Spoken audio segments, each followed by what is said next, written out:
I can still hear the growl. It wasn't human. Larry Vega's hands shake as he tells what he saw on the Palmetto Bridge that hot May afternoon in 2012. His morning bike ride, a normal weekend activity, had turned into a nightmare. The naked man was bent over, and at first I thought he was helping someone who'd fallen. Then I saw the blood. So much blood. And he was eating the other man's face. What makes a man eat another human being in broad daylight? What darkness hides inside ordinary people that could burst out in such horror?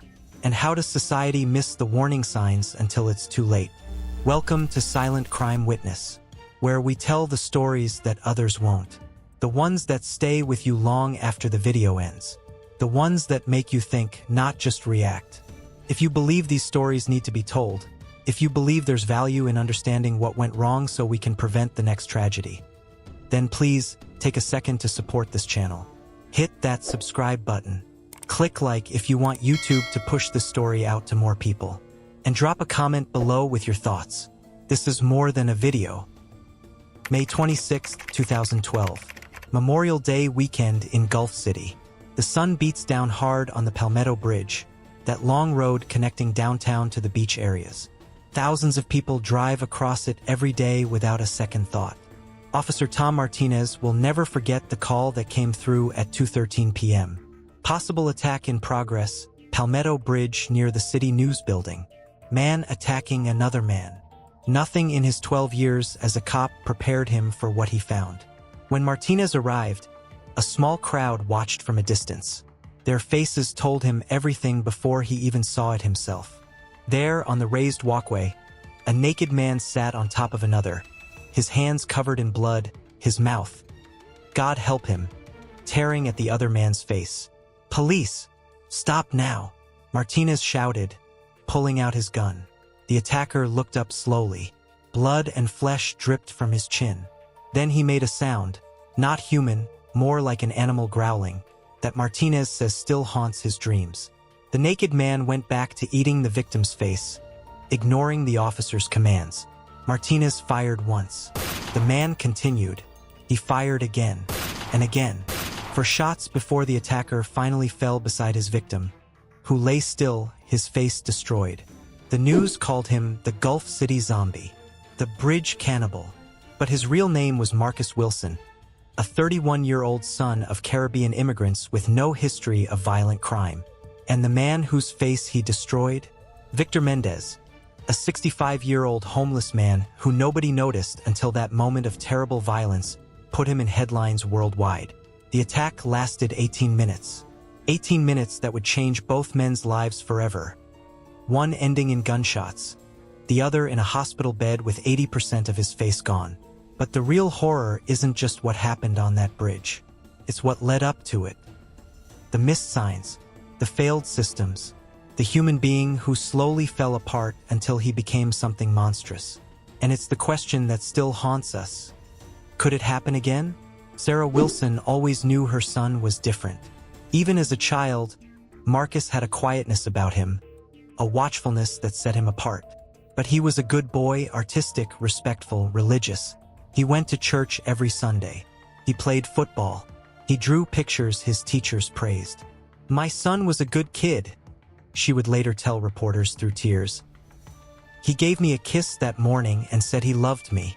It was the last time she would see him alive.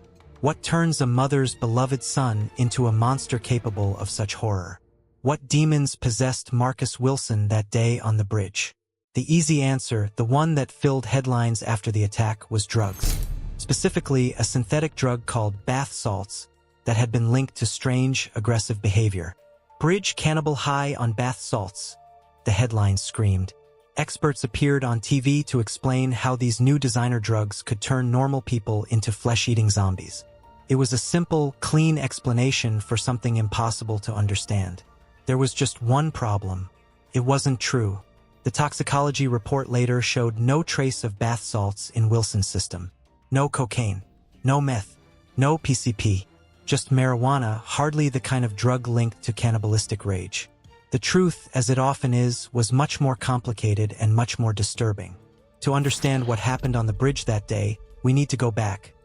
back to the beginning of Marcus Wilson's story, to the cracks that formed in his mind long before he became the Gulf City zombie. February 4th, 1981. Central Hospital, the same hospital where Victor Mendez would later fight for his life. Sarah Wilson, a young Caribbean immigrant, gave birth to a baby boy she named Marcus. His father, Peter Johnson, wasn't there. The couple had divorced months earlier, leaving Sarah to raise their son alone. For years later, Sarah met and married David Wilson, who became a stepfather to young Marcus. The couple had 2 more sons, Thomas and Michael. By all accounts, they were a normal, hardworking immigrant family trying to build a better life in America. But beneath the surface of this seemingly ordinary childhood, invisible cracks were forming. Marcus was a quiet child who loved drawing. He played football. He went to church every Sunday with his mother. His teachers described him as respectful, if somewhat quiet. But in high school, something changed. Marcus discovered that David wasn't his biological father. Worse, he learned that his real father, Peter, had died years earlier. A father he would never know, never meet, never have a chance to ask why he'd left. It messed with his head. His brother Thomas would later tell investigators. He got angry for a while, then he seemed to forgive everyone. But he was never the same after that.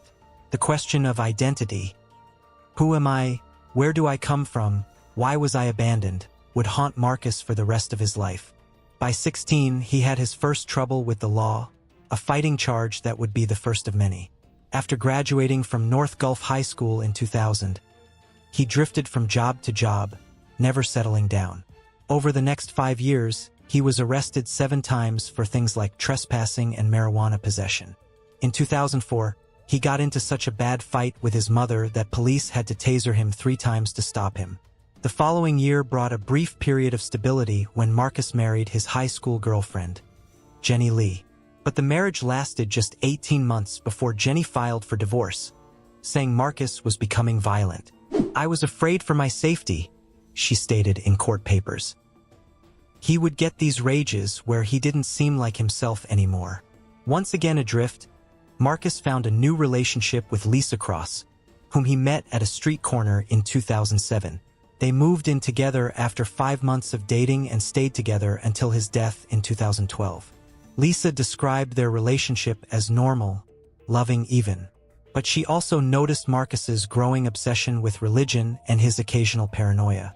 He would talk about how the world was ending soon, she told detectives. How the government was watching us through our TVs. I thought it was just talk.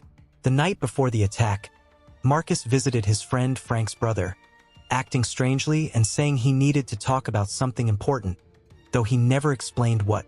The next morning at 5:30 a.m., he showed up at another friend's house, asking to go to the Beach Week festival. When the friend said no because of work, Marcus left. It was the last time anyone who knew him would see Marcus Wilson alive. The morning of May 26, 2012, began like any other for Marcus Wilson. He kissed his girlfriend goodbye, Bible in hand, and headed out. What happened in the hours that followed remains mostly unknown. Security cameras caught his blue 1995 sedan with a flag painted on the side near Gulf Beach around 12:30 p.m. He sat in his car for 40 minutes doing what no one knows. Then he got out, leaving behind 5 empty water bottles and a Bible. And then, for no clear reason, he began to take off his clothes.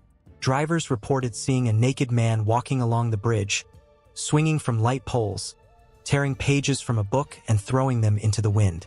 Some slowed down to look. Others sped up, locking their doors. No one stopped to help. No one stopped to prevent what was about to happen. At the same time, 65-year-old Victor Mendez was doing what he did most days, trying to find some shade to escape the hot sun. Mendez had been homeless for nearly 40 years, living in the shadows of Gulf City's tall buildings. His family back in the Northeast had long thought he was dead.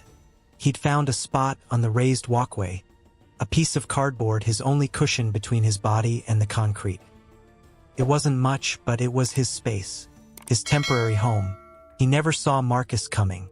Security footage from the City News building caught the first moments. At first, it looked like a normal interaction. one man approaching another, maybe to ask for directions or a cigarette. Then, without warning, Marcus attacked. What happened next would last 18 minutes. 18 minutes of unimaginable horror as Marcus Wilson, completely naked under the midday sun, attacked Victor Mendez with nothing but his hands and teeth. He tore off Mendez's pants. He beat him, and then, in an act that defies understanding, he began to eat Mendez's face. By the time Officer Martinez arrived, Mendez had lost his nose, both eyebrows, his left eye, and most of his cheeks. 80% of his face was simply gone. While detectives pieced together Marcus's final hours, Victor Mendez fought for his life at Central Hospital. The attack had left him not just disfigured but completely blind, his left eye torn out, his right eye badly damaged. Doctors were amazed he survived at all. The blood loss alone should have killed him. But something in Victor Mendez, perhaps the same toughness that had helped him survive decades on the streets, refused to give up. As medical staff worked to save him, investigators tried to learn more about the man whose face had been eaten off on national news. Who was Victor Mendez before he became a victim? The answer surprised them. Far from being homeless his whole life, Mendez had once been a promising young man with a bright future. Born on May 17, 1947, and raised in a northeastern city, he had attended a prestigious high school, where he was considered smart and well-liked. A member of the Latin Club, he even worked in the guidance office helping other students. After graduating, he enrolled in City College but dropped out in 1966. What happened next remains largely unknown. His family lost track of him, and after several failed attempts to find him, they assumed he had killed himself. Hospital records showed that by 1976, Mendez was listing a shelter as his home address after being treated for a gunshot wound. He had many run-ins with the law for trespassing, public drunkenness, and sleeping in public places. Somehow, he had made his way to Gulf City, where he joined the ranks of the city's estimated 4,000 homeless people. Invisible to most, he survived on the edges of society for decades, until the day his path crossed with Marcus Wilson's. When news of the attack reached Mendez's family, his daughter, 44-year-old Janet Mendez, was shocked. She had assumed her father was dead, having disappeared without a trace decades earlier. "We're still in shock about the whole thing," she told reporters. "It's been over 30 years since I've seen my father." As Mendez underwent multiple surgeries, a fund set up for his medical expenses raised over $100,000 from people touched by his story. The man who had been invisible for so long was suddenly the focus of worldwide attention and sympathy. But the question remained, why had Marcus Wilson attacked him? Had they known each other? Was there some earlier conflict? According to Mendez's statement to police, given from his hospital bed in July 2012, he and Wilson had briefly met during a community meal for the homeless. The interaction had been normal. Wilson had seemed fairly friendly that day. "For a very short time, I thought he was a good guy," Mendez recalled. "But he just went and turned. He apparently didn't have a good day at the beach, and he was coming back, and I guess he took it out on me or something." Frank confirmed this account, telling investigators that he and Marcus had indeed met Mendez during a community meal project. He described Mendez as a kind and gentle man. Beyond this brief meeting, there appeared to be no connection between the two men. No reason for such violence. No explanation for why Wilson had chosen Mendez as his victim. Unless, of course, Wilson hadn't chosen him at all. Unless Mendez had simply been in the wrong place at the wrong time when whatever was building inside Marcus Wilson finally exploded. The autopsy results only deepen the mystery surrounding Marcus Wilson's actions. Not only were there no drugs in his system besides marijuana, but there was also no human flesh in his stomach. Despite the horrific nature of the attack, Wilson hadn't actually swallowed any of Mendez's face. He had merely chewed it off and spat it out. The coroner did find several undigested pills in Wilson's stomach, but they couldn't be identified. Had Wilson taken some unknown substance that triggered his mental breakdown? Or was there another explanation? Wilson's friends and family offered two theories. The first was that he had suffered from severe depression, stemming from his childhood trauma and identity issues. His life of poverty, his use of marijuana and crime as ways to cope, his constant search for who he really was. All of this, they suggested, had led to a complete mental breakdown. The second theory came from within Gulf City's Caribbean community. Given Wilson's background and strong religious beliefs, some whispered that he had become possessed by an evil spirit that fed off his growing anger and caused his violent outburst. Sarah Wilson, who had raised her sons to be devout Christians, found herself rejected by the very faith community she had relied on. When she sought a church to hold her son's funeral, church after church turned her away. Just 2 days before a service was finally arranged, one church committee told her that their members did not feel comfortable having Wilson's body in their place of worship. Eventually, a funeral home agreed to hold the service in their chapel. Those closest to Wilson gathered to remember who he had been before May 26, 2012, before he became the Gulf City Zombie. Meanwhile, Victor Mendez began the long, painful process of recovery. He underwent several reconstructive surgeries, though he remained permanently disfigured and blind. He learned to dress himself, feed himself, shower, and shave all over again. The medical facility at Central Hospital allowed him to stay indefinitely, providing the care he needed. In a video released to thank the community for their support, Mendez appeared remarkably strong. "I just generally thank you for contributing and helping out. People in my situation need to be helped out, and I'm sure there are other people also that have the same type of situation. I thank the outpouring of people in the community. I will always be grateful for that." Someone gave him a guitar, which he learned to play in his spare time. Despite everything he had endured, Mendez found a way to move forward. In July 2012, he gave his only detailed account of the attack to police. "He smashed my face into the sidewalk. My face is all bashed up. My eyes got plucked out. He was strangling me in wrestling holds at the same time he was picking my eyes out. He was strangling me and wrestling at the same time." After that interview, Mendez refused to speak to reporters about the attack. He didn't want to relive those 18 minutes of horror again and again.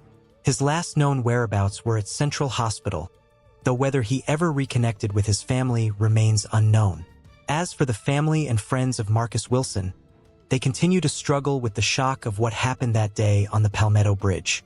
How the quiet boy who loved to draw and went to church every Sunday became the man who committed one of the most disturbing acts of violence in Gulf City history. 5 years after the attack, I visited the spot where it happened. The Palmetto Bridge looks the same as it always has. Cars speeding by, the Gulf City skyline shining in the distance, the blue waters stretching out below.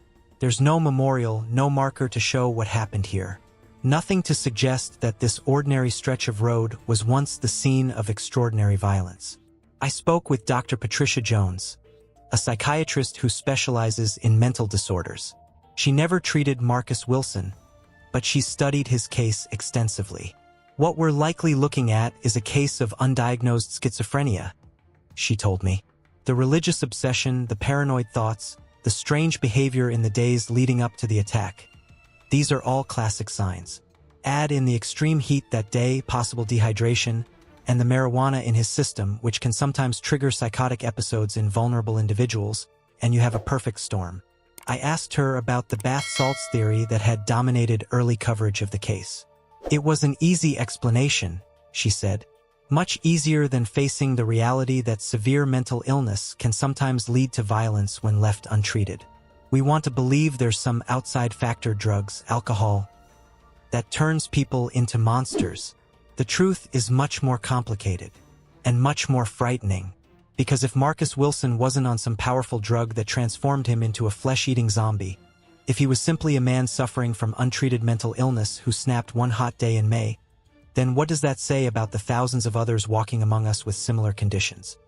How many Marcus Wilsons are out there right now, their illnesses growing worse, their support systems failing, their inner demons getting stronger by the day? And how many Victor Mendezes, invisible to society until tragedy strikes?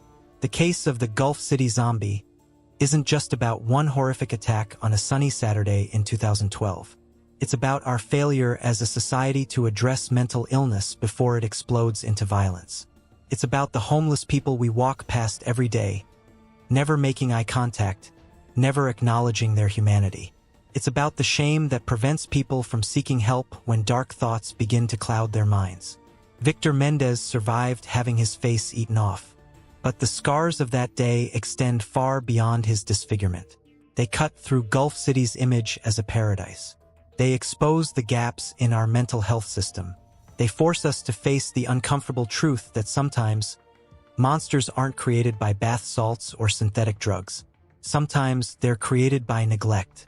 As I stood on the bridge, watching cars zoom past the spot where Marcus Wilson attacked Victor Mendez, I couldn't help but wonder, how many drivers passing by that day saw a naked man acting strangely and simply kept going? How many chances were there to step in before it was too late?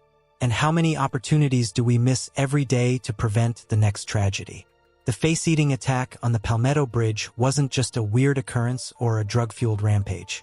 It was a warning, one we've largely failed to heed. Because the most terrifying thing about this case isn't what happened on May 26, 2012. It's that it could happen again. The sun sets over the Palmetto Bridge as I finish my investigation. The same bridge where two lives collided in unimaginable violence now carries thousands of people home, most unaware of the tragedy that unfolded here. Victor Mendez continues his quiet life at a long-term care facility, his face forever altered, his world forever dark. Marcus Wilson's family still visits his grave, still wondering what demons possessed their son that day. And society continues much as it did before, walking past the homeless without a glance, ignoring the warning signs of mental illness until it's too late, searching for simple explanations to complex human tragedies. But perhaps by telling these stories, by forcing ourselves to look unflinchingly at the darkest corners of humanity, we can begin to change. We can recognize the invisible among us. We can reach out to those in crisis before they reach their breaking point. This is why I do what I do. This is why Silent Crime Witness exists. If you found value in this story, if it made you think, made you feel, made you see the world a little differently, then I'm asking for your support. Hit that subscribe button right now. Costs you nothing, but it helps ensure these stories continue to be told. Like this video so the algorithm pushes it to others who need to hear it. And most importantly, leave a comment below sharing your thoughts. What do you think drove Marcus Wilson to such violence? How can we better address mental health crises before they explode? What responsibility do we have to the invisible members of our society? Your engagement doesn't just support this channel. It creates a community of people who refuse to look away from difficult truths, who believe that understanding is the first step toward prevention. I'll be back tomorrow with another case that mainstream media has forgotten or oversimplified. Another story that deserves to be told in full. Until then, remember, the monsters aren't hiding under your bed. Sometimes they're created right before our eyes when we fail to see the human being crying out for help. This is Silent Crime Witness. Thank you for bearing witness with me.